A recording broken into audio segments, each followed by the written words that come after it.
Hemen gaude, Zubietako Erraustegian, EKOBAL enpresarekin borrokan, hilabete bat daramagu borrokan,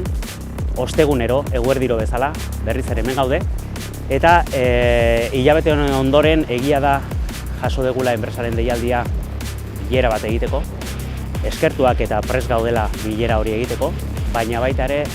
hemen gaude berriz ere ostegunero bezala. Berri emateko hurrengo hilabetean, otsaila bukaeratik aurrera, martxoan, lanuzteak egiteko prest gaudela aldarrikatzeko eta enpresaren aurrebera pausurik ez baldin badegu ikusten hurrengo bileran, apirilean greba egunak prest dazkagula greba deialdia egiteko.